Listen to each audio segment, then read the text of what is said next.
Good morning, rinpoche. Hello, good morning. Can you hear me clearly, rinpoche? Yeah, I can hear you. I cannot see.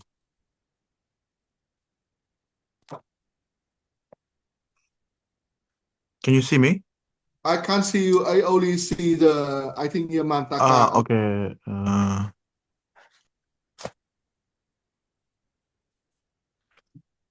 Yeah, I can see you now, rinpoche. Okay. Mm, all right. Thank you.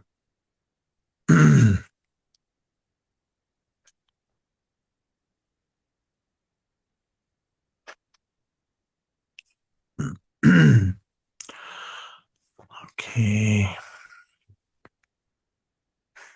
Yeah.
也大忙古罗然，曼达拉甘尼亚达亚米。Okay.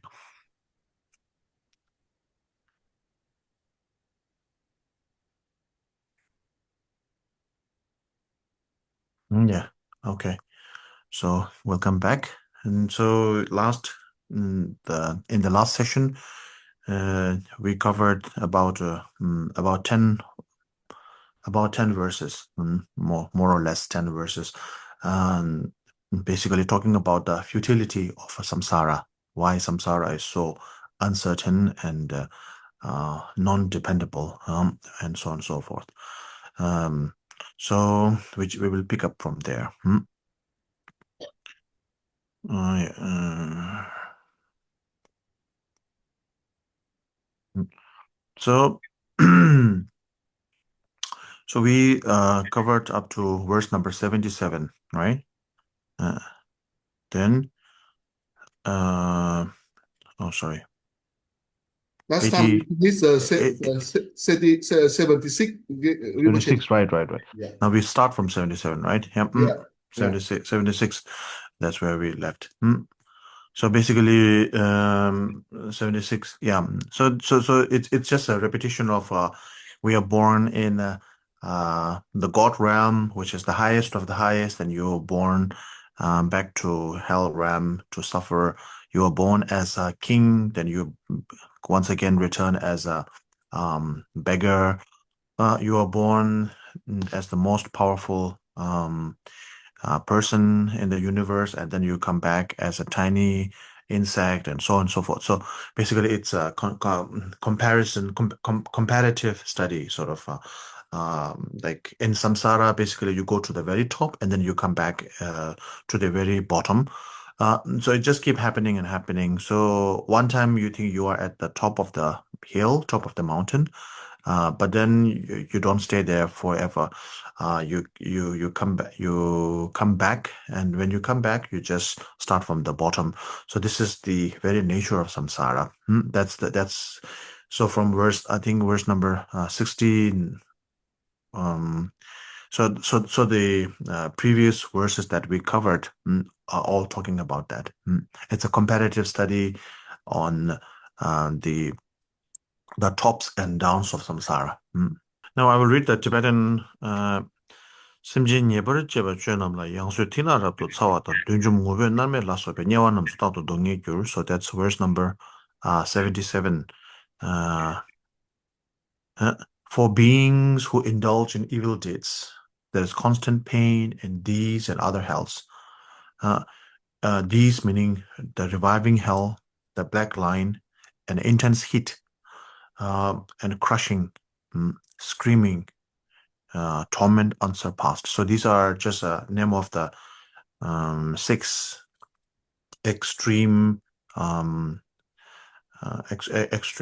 intense suffering in samsara. Sorry, in the hell realm.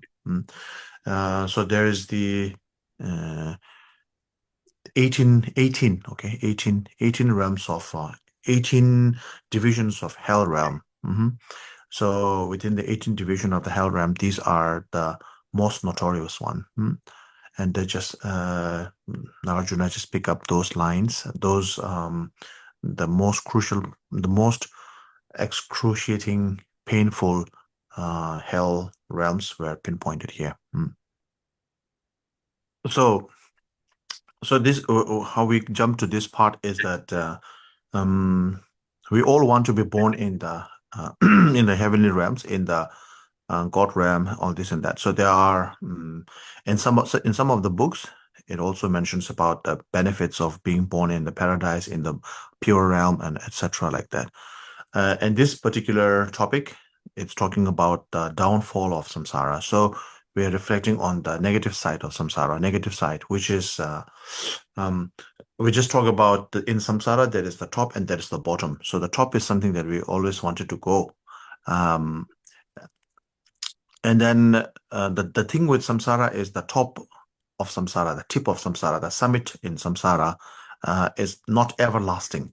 It's when you are born or when you are in the tip of summit of samsara, top of samsara, you don't stay there eternally, forever. After some time, it may be a very long time for some, but after some time, you still have to come back. And then when you come back, then you have to start from the bottom, which is the hell realm. So now this is the text is explaining what the hell realms look like. Because the time that you spend in the hell realm is much longer than the time that you spend on the top of the mountain, or the tip or summit of samsara. It's like when we go to the mountain, visit the mountain, we always like that too. We spend more time at the base of the mountain, right? When we go for a trip, we spend more time on the base of the mountain. On the base of the mountain, you have to prepare yourself, acclimatize, and so many other things. But once you get to the top of the mountain, you spend a very short time there. That's in our day-to-day life. When in our day-to-day life in this world, it's how it works, and the same thing happens in samsara too. So anyway, so that's the reason when you are born back to the bottom of the mountain, which is the bottom of samsara, which is the hell realm, then these type of suffering you need to go through. So now we are talking about the different types of hell realms. So this just mentioned the reviving hell, the black line, and the intense heat. So because the hell realms that was mentioned in the text here, we will just talk about some of them. So reviving hell is the reviving hell is where after being born in that hell realm, once you are born in that hell realm, you are being crushed by the ram. So like big rocks, two big rocks come towards you, and then you are crushed into a pulp, like making a juice, right? So you are basically juiced out. So they crush you, and then you die. You die after the excruciating pain that you suffer from the shock and the excruciating pain that you suffer from being crushed down by that rock. So once you have been crushed down, mm, of course, there's so much pain. You are wounded, and you are in great pain and everything, and what, and then you die. So so, so you die does not mean like when we die from our human life, usually we die and then we are born in some other realm. So here what happens is when you die, you just die, it's not a full death, so to speak. It's full death. What I mean by that is it's not a death like where you have the 49 days and all these things. So none of these are there. So it's not a real death, so to speak. In the text, in the Dharma text, you read about you being killed there, but it's not like a that. Don't think of that death as the one that death is basically not an escape. Mm. When we die from our human life, we just escape or we go to another realm usually. That's not the thing here. So when you die in the reviving hell, the moment you die, uh, a sound from the sky says, "Let you shall be revived now." So when that voice comes, "You shall be revived now," then your body, everything becomes back to normal, back to before you are being crushed down. So everything fresh, your body, everything fresh. Uh, and then the rocks come back, and then you're crushed once more. So because you have been revived fully because you are fresh, so when it's being crushed down, then you feel every bones in your body breaks down. Every fiber in your body is tore down, and then you feel all the pain once again, and this keeps happening repeatedly. Mm. Yeah. So this one, I think I made a small a small error here. So this is not being crushed by the rock. It's actually the place. The reviving hell is a place where all your enemies or the people you have disliked in this lifetime or in the previous lifetime. So people that you don't want to meet, you don't want to see each other, really hate them. So all these people are gathered together in that reviving hell realm.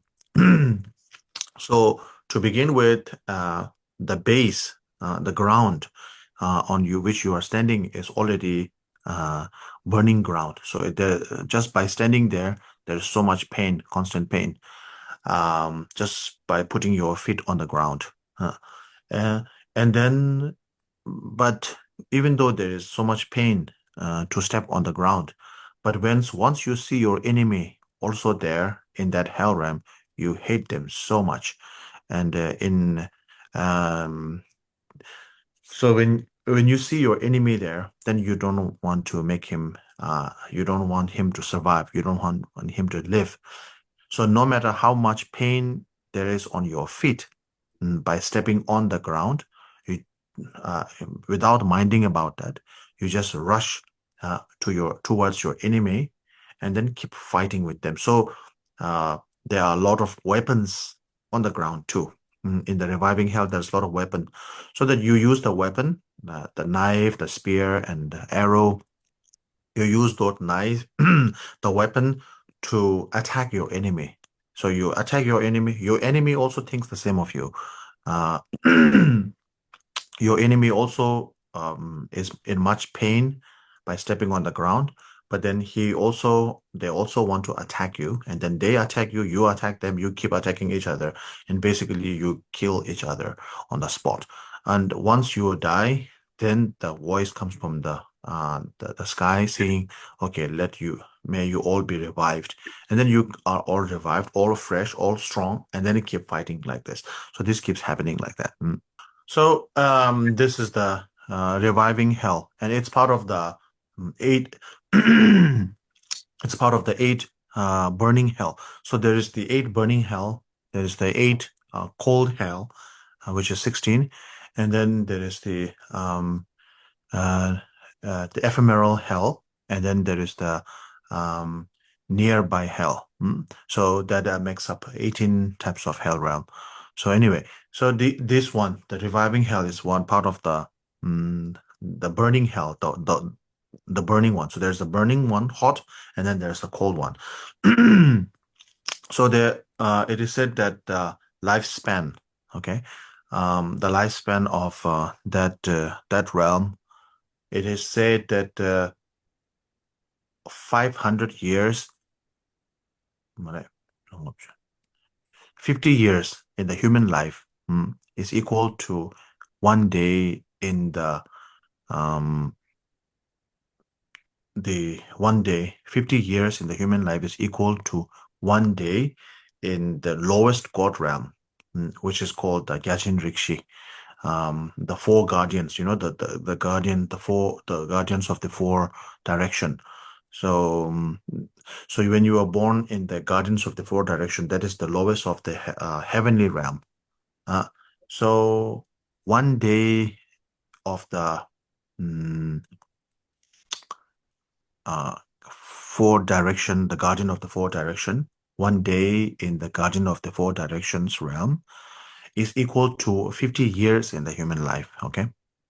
So 500 years, 500 years in that heavenly realm known as the four direction, which is the lowest of the heavenly realm, is 500 years of the heavenly realm known as the four direction is equal to one day in the reviving hell. Yeah. So basically, it's millions of years. That's in the human. If you count that in the human realm, then it's millions of years, hundreds of millions of years. You spend once you are born there, you are stuck there for hundreds of millions of years.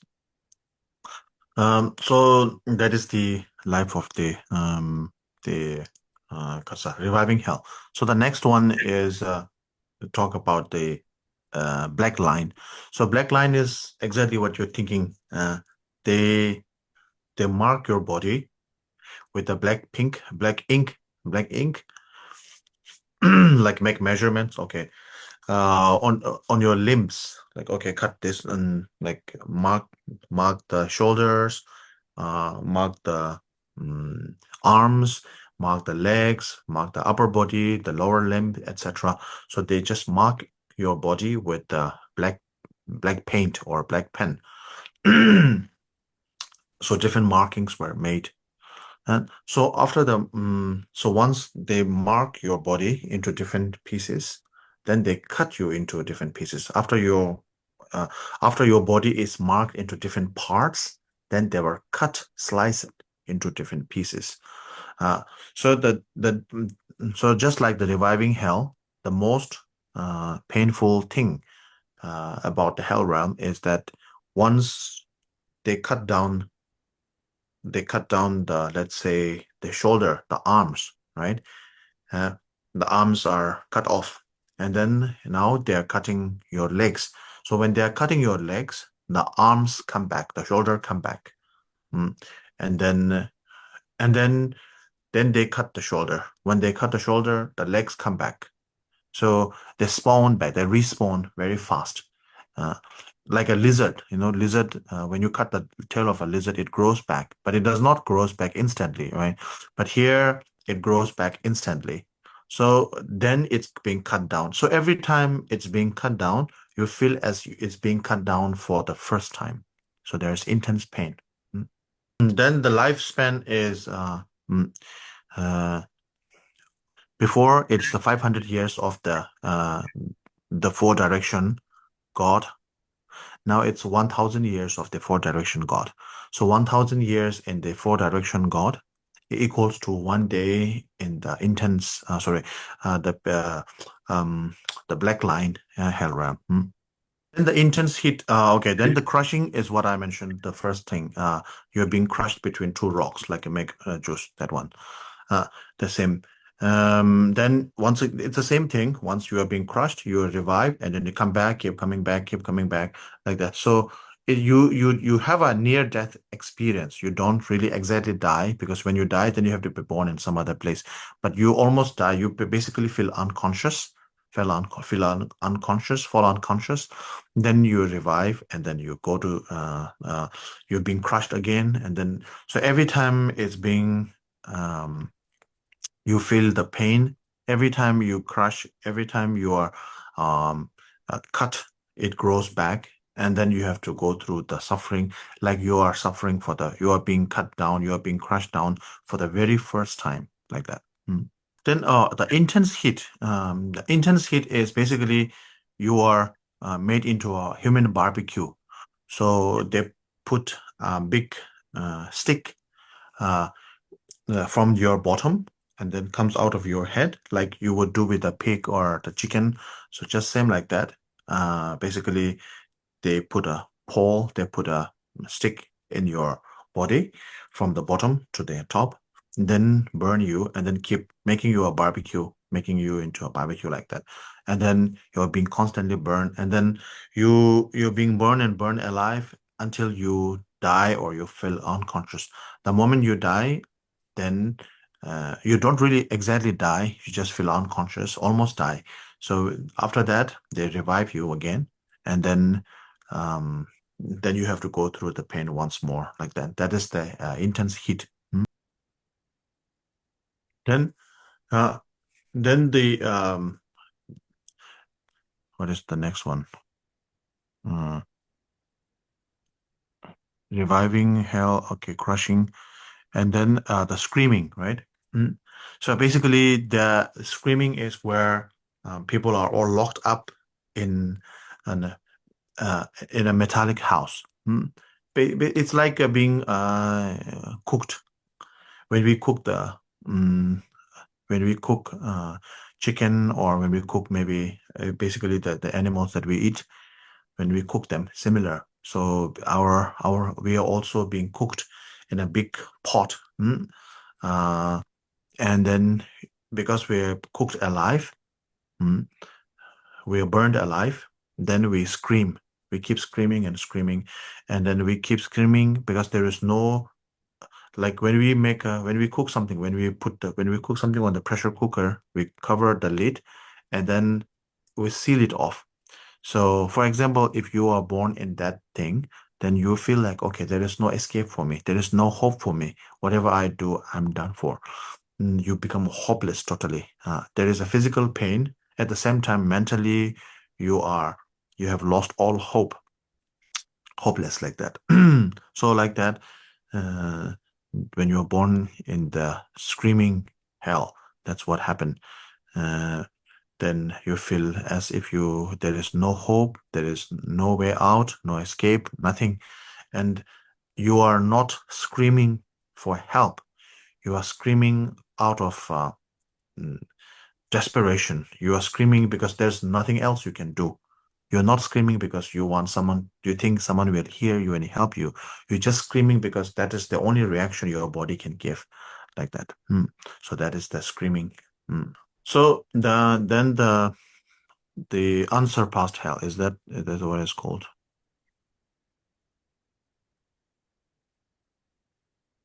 Unsurpassed hell. Yeah. No, torment unsurpassed. Yeah. Torment unsurpassed. So the Tibetan word is narme. Mm. Uh, so basically, the Sanskrit word for hell realm is narg, which means no relief. Basically, once you're born in the hell realm, then you don't have even one moment of relief. We're not talking about happiness, okay? We are talking about relief. Just a short moment of respite. You don't have that in the hell realm. No matter where you are born, in the cold realm or in the hot realm, wherever you are born, you keep suffering and suffering and suffering constantly. Uh, there is no respite. There is no pause of your pain. Only moment there is a pause is when you die in the hell realm. So it's like a mini death. And then you only pause so that the next pain that you go through will be much more excruciating, much more intense. makes you feel like you are suffering you are going through that pain for the first time. Only for that reason, there is a brief moment of it's not a respite. It's just there's a there's a short stop, and then like reviving moment. But once you are revived, you have to go through all the pain once again, and then intense. So the torment unsurpassed, that one, what happens there is your body is being tossed into what they call this. This is like a char grill. When we make, is that like a barbecue? How you make barbecue? So basically, your body is put on a big mountain of charcoal. And then your whole body, the outside is burned like that. And then inside for the outside, the external body, the body external is burned in the charcoal. And the internal inside is still intact because you only burn the outside. So the internal inside, they pour hot mercury, basically melted iron into your mouth, and then that burns everything. All the internals are burned through melted mercury, melted iron. So these are the major hell realms that's outlined. So we will talk in more detail about this, and Nagarjuna himself talks about in more details about these things. I just made a summary. I just made a summarization. So then Nagarjuna talks in more detail. So these, yeah. Then we will come to this. Yeah. Okay, so I will read few lines. That's a few of the word. There are a few. 1, 2, 3, 4, 5, 6, 7. Yeah, 7. So 7 verses. I will read the Tibetan first, then come to the English. Simjian Yebara Jubo, okay. Kaji Dijin City, Dijin Shin, Chema, Shimo, Shindo, Chema, no Kaji Solian Tade, Dijin Shin, Tade, Mrs. Sunu Dam Ye, Dijin Shinda, Jojo, Shua, Yekuan, Bawa, Tiwa, Dubargi, Kaji, Chagi, Session, Rabawa, Tema Jena, Gundu, Yubaragi, Kaji, Chagi, Jawa, Dembeki, Tume, Wanjin, Laba. 남도 제 와메신다 와메신다 저주는 보다 세모 메세데베 칸남도 같이 스부 보러 나서다 샤라라만 나보티다다 레나 메세 마즈 제진베 사와지진 제도 명한데 같이 담면 발변 조선이 유미제 보러 라서 가야데 같이 잘래제베 사제도 지수 되기 좀 배도 대신 우중 가봐점시 되게 봐도 ჩვენ만 녀와이 동해시 퇴는 남동도 메지 강나 도제랑신 녀와 티바 통다 퇴바다 텐다 라다 소소 이남게 지바 개월 주나 메세베 남미 냠소 뇽나 메지 첼소 so verse number 78 to 80, 84, verse number 84, that's what we just read. Yeah, 70. So verse number 78. Some are squeezed and pressed like sesame. So remember the crushed rock. Others likewise ground like the finest flour. Some are cut and carved as if with saws. That was the reviving hell. Others hacked with axes, razor honed. Verse number 78. 79. Others still are forced to swallow draughts of burning molten bronze that flares and sparks.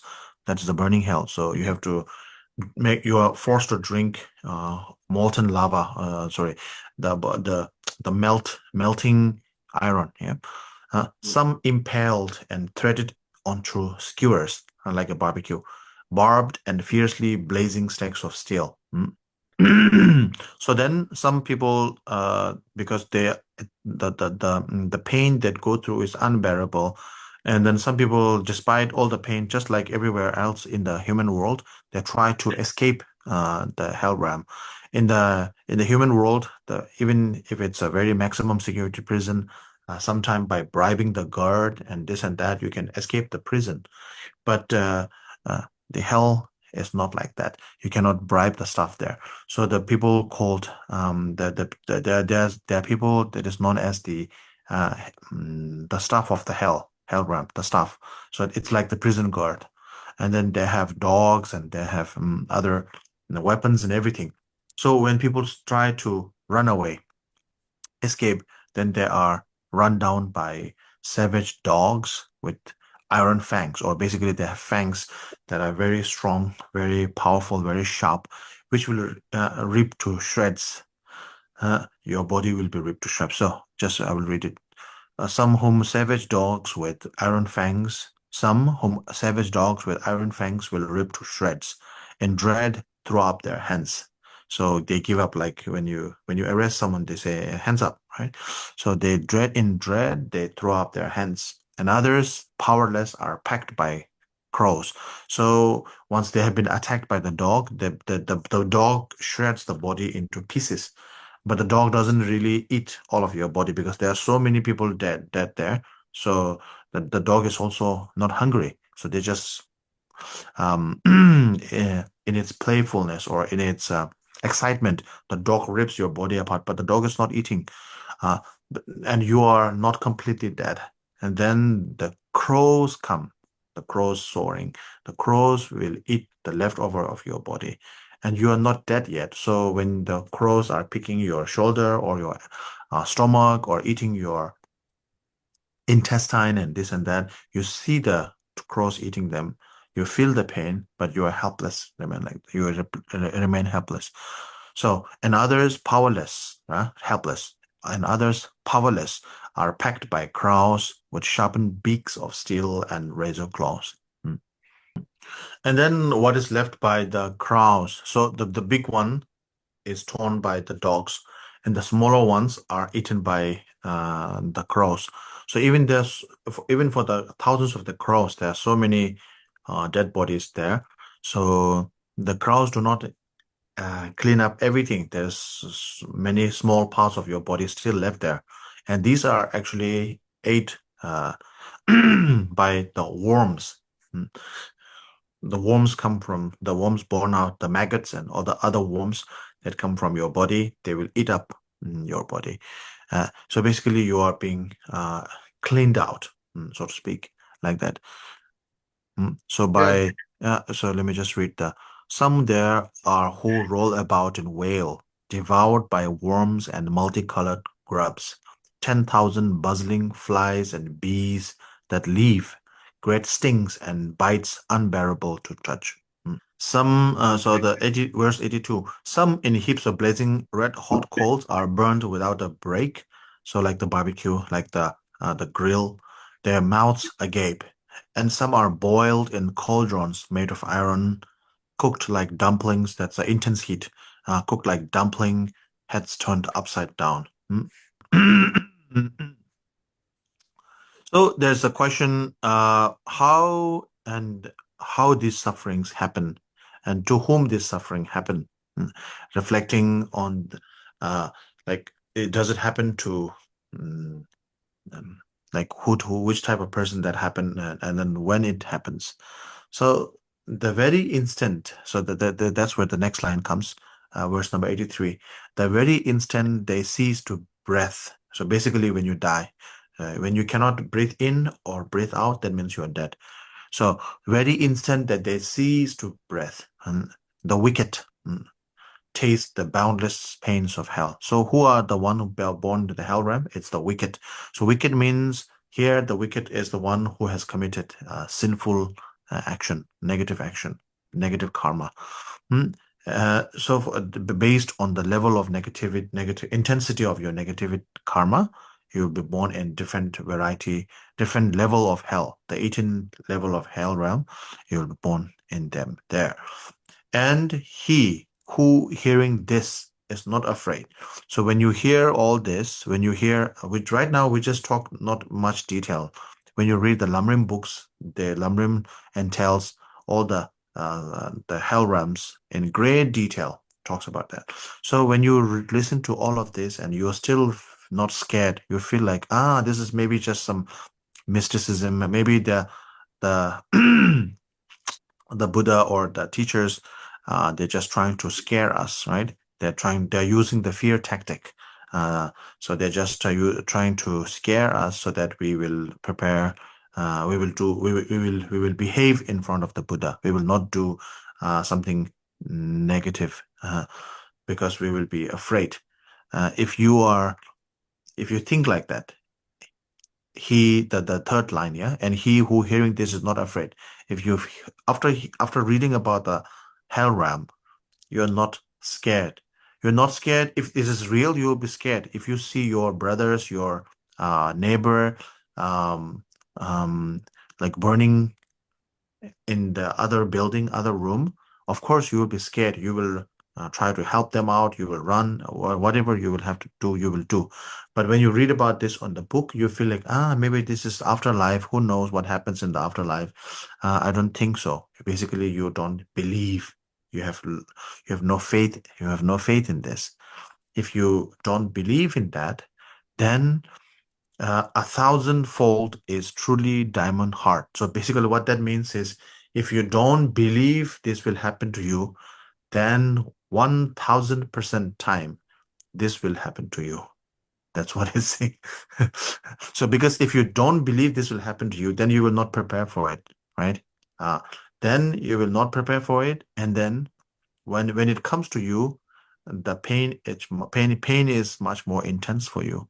If you read about it, if you believe in it, and if you prepare for it, if you purify, let's say, some of your negative karma, then when you are born in those realms, the pain, even though the pain itself is same for the one who is prepared and not prepared, the pain itself is same, but the suffering is different for the person who is prepared. The suffering is different for the person who has belief, who has faith in the Dharma, and who has no faith in the Dharma. The suffering is different. The pain is same. So those who are not afraid right now when they're alive, so when they cease breathing, meaning when they die, when they're born in the hell realm, then the pain is a thousandfold truly diamond heart. So diamond heart means it's like a diamond. So diamond is indestructible, considered indestructible. So just like that, the pain that you will experience in your next life when you're born in the hell realm is 1000 times worse. And uh, it's 1000 times worse and non-negotiable. Like a diamond, it's indestructible. That pain cannot be minimized, like a diamond heart.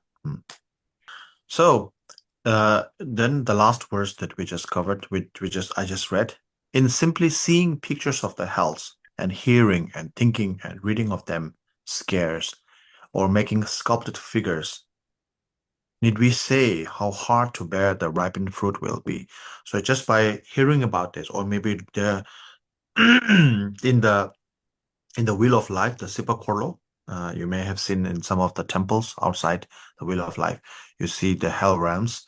So when you see the picture of the hell realm, and then there is one, I don't know what's the name of that. In Malaysia, there is one hill uh, that was made into a living samsara. So there is the hell realm, there is um, the three lower realm and the three higher realms, all are made into it's like a Buddhist theme park. So I forgot, I don't know what the name of the place. So you start from the bottom of that hill. So it's like a hell ram, and all the 18 hell rams are all listed there. And then you can go one by one, and then as you keep going up top to the mount of the hill, then by the time you get to the very top, you will reach like the heavenly realms, and above the heavenly realms, sorry, the summit of samsara, which is the heavenly realm. And on top of that, then you will reach nirvana, and then you will see the Buddha, like that. So when you go through there, you will experience all of that. I've seen in the YouTube. I haven't been there myself. So like that. So when you see them, of course, when you hear about it, when you read about it, there is some sort of a fear, some sort of scariness in your heart. But when you see that, or when you hear about it, there is a scariness. And then when you see that with your own eyes, there is more scariness, right? Making sculpted figures like that. Then Yeah. if you actually suffer, if you actually experience the suffering, uh, do we need to mention how much suffering will that be? Just by thinking about that, how much pain you are. Just imagining the pain of samsara, pain of the hell realm, how much, just thinking about the experiences of hell realm, how much pain is in your heart or your mind. Now, if you go through those pain in the actual reality, how much more painful it will be like that. So, Sri Caves Temple in Kindig. Oh, okay. So I just checked where that is. It's called, okay, I don't know, Chin Sui Caves Temple in Genting Highlands in Malaysia. Yeah. Genting Highland. Yeah. First, I searched for the Samsara Hill, and then there is actually a resort called Samsara Cliff Resort. uh, anyway, so it's in Malaysia, okay? So maybe you can take a look at that later. Because different words mean different things in different language. So in Jamaica, it's Samsara Cliff. It's actually a resort there. Very nice resort. Okay. Okay, so then, okay, verse number 84. Okay, now verse number 85, we start with the new verse. Okay. Dewa kungi nana seseba dewa dapur giba chidawa dejen donge kungi nani name nyewe donge war donge parmi se 86 dine nyeje dongdong somja yera to tada donge kala ba dine nyewe donge chungwa na henya meje chanya mebe to 87 teda donge shido mese do chawa taja nyamso nyoya ne chise mege dese mege ma yoruba dese sodan dewa mege ro 88 mege dede namje sabyo ne lunga yi ki nyeje kyo ki ne chine tedu tsamya ma chiba teda nye zege beba zu okay. So, verse number 88, 85 to 88. Of all the forms of happiness there are, the Lord of bliss, or the epitome of happiness, the best of the top of the happiness, is where all your cravings are fully spent or cravings are exhausted. Basically, when your attachment is no longer there, when your attachment is exhausted, fully spent, like when your money is fully spent, there is no money. So when your cravings are fully spent, there is no craving. So when the Lord of bliss is where all your cravings are fully spent. In samsara, as long as when in the moment, the way we are spending the moment we are using our cravings, attachment, when we can never fully spend them. The more we engage with craving, the more attachment we grow, right? We grow in our attachment and craving. It doesn't go down. Only through meditation, only through applying discipline, you will be able to make it fully spent. So anyway, the Lord is the Lord of the Lord is bliss. The Lord is bliss where cravings fully spent. So too, of all the misery there is, the pain and torment unsurpassed is worst. So torment unsurpassed, narme, is the worst of the worst hell realm. The best of the best bliss, the top of the bliss is where all your cravings are fully spent, and the bottom of the suffering is the torment unsurpassed. So torment unsurpassed is the bottom of the bottom in all the hell realms, the worst of the hell realm. Yeah. So then 86, for one whole day on earth, 300 darts might strike you hard and cause you grievous pain, but that could never illustrate or match a fraction of the smallest pain in hell. So this is just an example for us to imagine how the the pain of samsara would be in the pain of hell realm would be. Yeah. Imagine that for the whole day your body is being pierced with a dart or maybe a knife or just small some sharp object being pierced through your body, 300 darts being pierced. Every second, every moment you're being pierced with different things like this, that. So of course, there will be much pain. Yeah, of course. And that pain is nothing if you compare it to the pain that you will suffer in samsara. So going through 300, being pierced by 300 darts or sharp objects a day per day is cannot even match the smallest of the smallest pain that you would go through in samsara. And if this pain, in samsara, so in the hell realm, if it's just for a few days, okay, 1 week or maybe 2 weeks, that's something bearable, something understandable. But once you are born there, the pain is, as we discussed earlier, for millions of years, hundreds of millions of years. Then as you go lower and lower in the hell realm, so basically the 18 hell realms are like a different level, right? Different level. So when you are born, because of your negative karma, you will be born on the 18th level or the very bottom level or on the 16th level or on the 5th level or 4th level, like that. So you will be born according to your negative karma. So this in great detail in Lamrim, actually. So wherever you are born, let's say you were born on the, because on the 18th level of samsara, hell realm, let's say you were born on the 7th realm, or 7th realm, then after going through all the pain and suffering in the 7th realm, once you finish 7th realm, you don't get you are not born back to the human life or the God realm. After 7th realm, you have to go to the 6th realm, then the 5th realm, then the 4th realm, then the 3rd realm, 1st realm, like that. So you have to go slowly go up like that. And then you have to go to the ephemeral hell and the nearby hell realms, like that. And the ephemeral hell realms we talked about last time when we discussed the words of my perfect master. So some of there were the instances where people live in so luxurious life with a beautiful partner, and the kids, everything so much enjoying during the daytime, but during the nighttime, all those people who are loving you, taking care of you, actually torment you and give you excruciating pain, like that. So these are ephemeral. So even after you've finished the 16 actual hell realm, then you go through the ephemeral hell realm, which is enjoy by the day and suffer by the night, like that. So basically, it takes billions of human years to come out of a hell realm once you are born there. So it feels eternal, even though it's not eternal, it's not permanent, it's not forever, but it's like forever for us. If you tell someone, there is no hope for you for 1,000 years, we feel, oh my God, 1,000 years, that's too long. So here we are talking about billions of years. So it truly feels eternal. Verse number 87. Okay. Common local God. Okay. The seeds of those fruits of evil deeds are sinful acts of body, speech, and mind.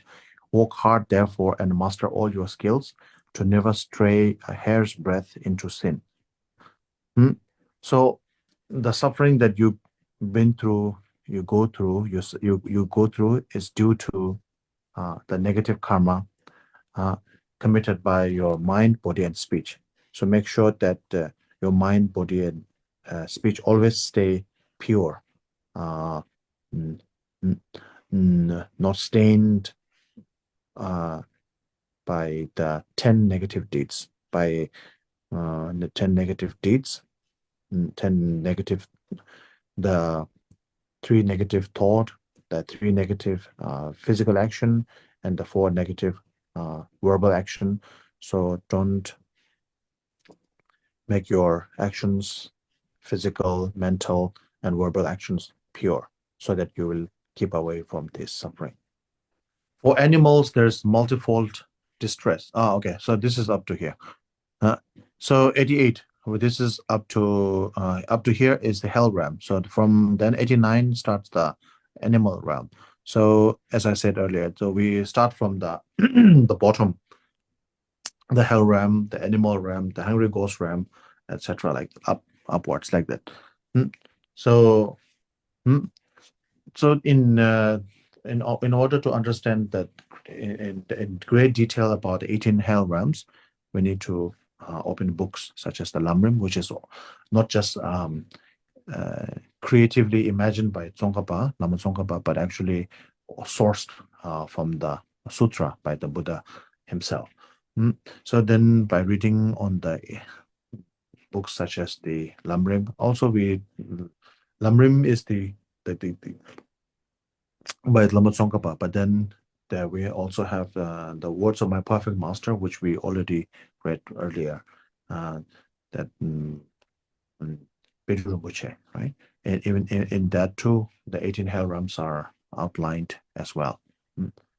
So yeah, you have to understand all this. So basically, it is saying that the hell realms, and in one way, the samsara looks so uncertain. One day you are at the top of the hill, then the next you're at the bottom of the hill, right? Or a hell realm. But once you are in the hell realm, it's so long. It feels so long. Once you are stuck in hell realm, you feel like you are there forever.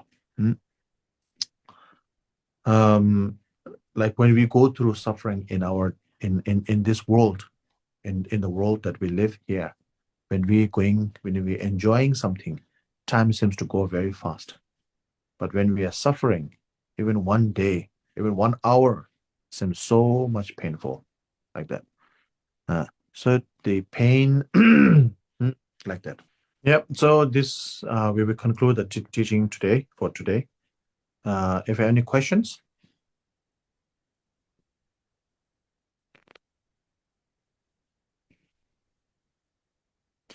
Okay, I think we will conclude here. Then next week we will begin with the animal realm. So, the last word. These things, when we talk about these things, sometimes we feel like, oh, when we actually read the details on the hell realm, we feel like, how can this be so true? 1 billion years in the hell realm. This is so unreal. As I said earlier, before, when you go through pain, yeah, it may be 1 minute or 1 hour in the real world, but for you, it feels like one whole lifetime when you go through the pain. So whether it happens physically or not, it's better to believe that it happens physically. Because if you believe that it happens for real, objectively, that hell realms are objectively real, then you will prepare for it. You will avoid it. That you will be cautious about it. Yeah? Then, if you are cautious about it, you will not be born there. If you know the two road, left road and right road. The left road has a lot of robbers. The road is very dangerous. You will avoid it. You will not go there. Then there's less danger for you. If you take the left road, then there's less danger. If you take the right road, there's more danger because there's a robber and everything. If you have the information there is a robber and the road is very bad, everything like that, then you will not go through that road. But if you do not know about it, then you just think, oh, maybe I will take the right path, which is looks nice and everything.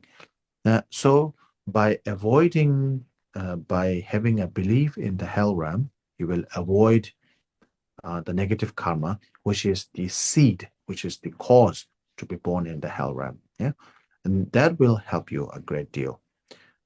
Whether if you keep thinking about, oh, hell realm is real or not real, you will never be able to. Just like you think that hell, nobody can prove a hell realm, you can also not prove that hell is not real. You cannot disapprove as well.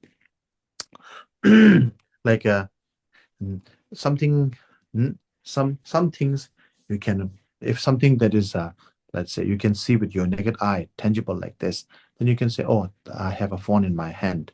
Or you can say, oh, there is no phone in my hand now, right? It's tangible. You can just say it like that. But some things that you cannot prove tangible, that if you want to look for evidence to disapprove it, there is no way to disapprove that. But what happens is, while you're looking for a way to disapprove hell realm, while you are looking for a way to disapprove the afterlife, which you will not find in your whole lifetime, Just like there is no evidence, there is no like how to say physical evidence for afterlife, there is no physical disevidence, okay, for afterlife too. So you cannot prove that. What you are doing is by looking for that, you are just wasting your time. Instead of wasting your time, it's better to focus. It's better to focus on the path, because the path to prepare for the hell realm, to prepare for to prepare your way, to prepare your journey to avoid the hell realm. Because if you're born there, then there's nothing you can do to come out of it. But if you avoid that, if you prepare, then you can avoid it. So in order to avoid it, you have to learn, you have to study, you have to practice like that. So this is the thing. Everybody wants benefit. Everybody wants to gain. Nobody wants to lose. So if you believe in the hell realm, there is a gain, because you will be able to avoid it. If you not believe in the hell realm, you don't know whether it's real or not, and then you say, oh, maybe I'm not going to waste my time, I'm just going to avoid it. Sorry, I'm going to I don't believe in it because there's no proof, this and that. Then what happens is, when you die, when you actually experience it, then there is no coming back. So when you experience it, it's real for you. When someone is going through the grief, suffering the grief of losing someone's loved one, husband, wife, mother, father, like that. For everybody else, it's just one person die. But for you, the most important person in your life is gone. You become empty. The pillar of your life is now shattered. So the pain is in here, not out there. So like that, samsara, the hell realms, the pain that you experience in samsara, in the hell realm, is real for each one of us. Each one of us who have accumulated negative karma, the pain that we will experience in the intense heat, in the unsurpassed the burning hell and all this, it's all real for me and you. So that's why we should prepare and try to avoid it. Okay. So there's one question. It's asking about there's seems to be a similarity between the Einstein's theory of relativity and the Buddhist concept of the time, and then asking me to talk more about this. So actually, I don't know much about this. But then there's something that we usually say is that if there's a quote which is attributed to Einstein, that if there is a religion, if there is a religion which is compatible with science, modern science, then that would be Buddhism. This is attributed to Einstein. So it's basically based on the fact that Buddhism is open to questioning. Buddha's teaching is open to questioning. Buddha himself said, which means all great scholars and the bhikshus, the monks, just like a goldsmith would examine the gold, also examine my teachings, my words. He told that to his own students, his followers, his diehard fans. What he's saying is, don't take things for granted. Don't take things as what just because I have said so, or what I have literally said so. Analyze them. If you analyze them after finding your result, if this works for you, then take it. So science is also based on reasoning. Buddhism is also based on reasoning, and the Buddha Dharma and is also based on reasoning. For His Holiness the Dalai Lama, he has been something that's very big in the Buddha's teaching, like Buddhist, many of the Buddhist circle of teaching, something called the concept of Mount Meru. When you make the mandala offering, we offer the Mount Meru and everything. So His Holiness the Dalai Lama, for example, he rejects the idea of Mount Meru because based on pure science. In the earlier times, there was a lot of criticism for that, but now, according to the concept, the theory of the Mount Meru, for example, it is said that when it becomes during the nighttime,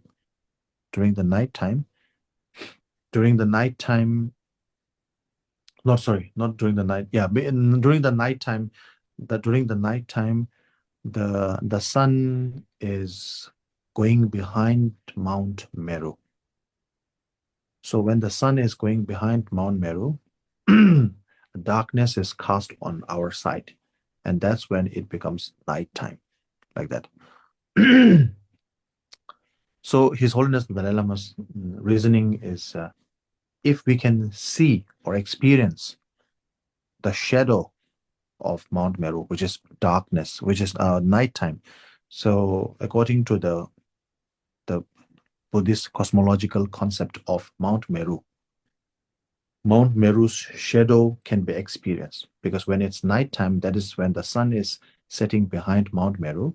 So sun is behind Mount Meru, that means everything becomes dark, and we call it nighttime. If we can experience the shadow, then there is no way we can actually see the object. It has to be there somewhere, right? That's the logic. So when it comes to metaphysical things, when it comes to more mental things, of course, you cannot prove, mental things and metaphysical, more mental things, you cannot prove with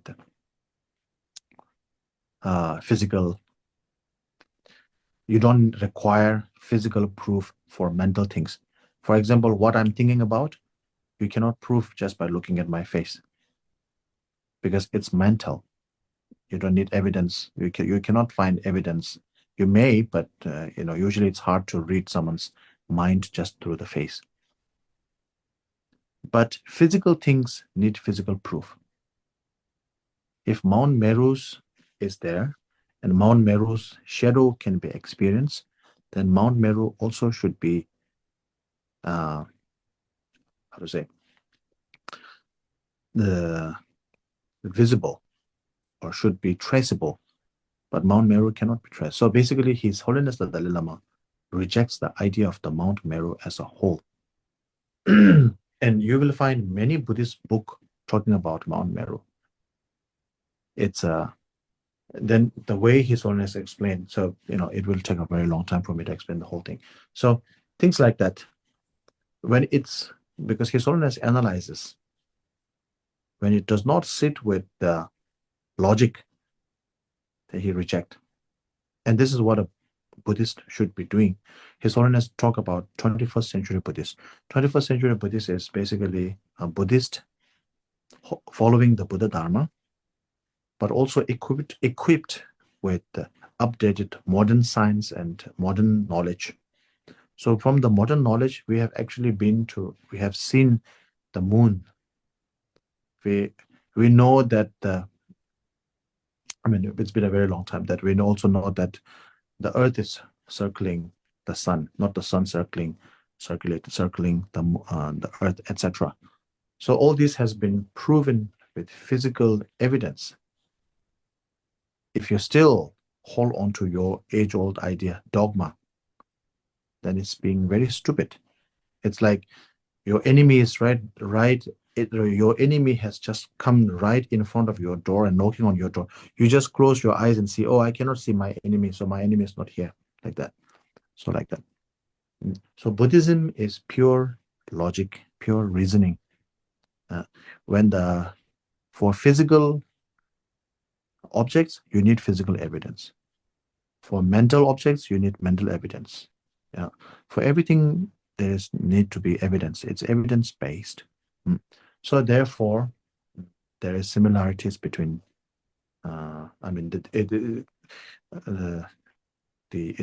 Buddhism is compatible with modern science. When His Holiness Dalai Lama started the dialogue with the scientists in the beginning, there are many reservation, not only from the Tibetan side, but from many well-wishers from the Western side. Many friends of the Dalai Lama told him not to talk with the scientist because science is against religion. And His Holiness said, if science can prove, with evidence, can prove something that the Buddha said is wrong, then it's all the best for us. We will be happy to take it. And like that, with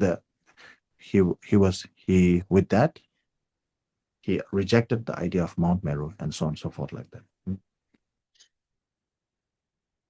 Okay, so now we conclude. Yeah. Bây giờ thì chúng ta kết thúc ạ. Gewan di nyundo da lama sange druguro nen drowa je kya malu bang te salang ge bara shon jang janjo zemjo zembo je ma ye bana ma ke guro je ke ba nya ba me ba Kone kondo be wara sho mi te de jen se te me ge be wan bo jan be de bo mo de jomo ze sang wen da Anjing Gimbil Tsukin Zong Gaiba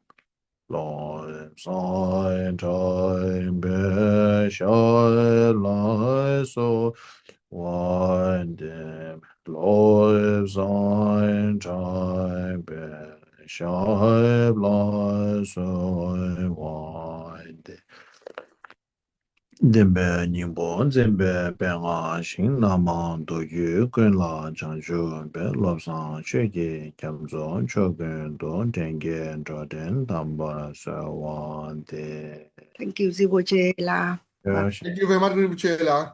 Thank you so much. Thank you. Thank you, I like your Rinpoche name. La. Mawe Singye. Very nice name. Yeah, thank you very much, Rinpoche La. Yes. Thank you, What am I mean, Rinpoche La? You are Mawe Singye, huh? You Yeah. are. Yeah. The speech of lion speech, something like that. Yes. Yeah. Thank you very much. Very good name. Yeah. Thank you. Yeah, thank you very much, Rinpoche La. Yeah. Thank you, Rinpoche La. Cảm ơn anh Hưng.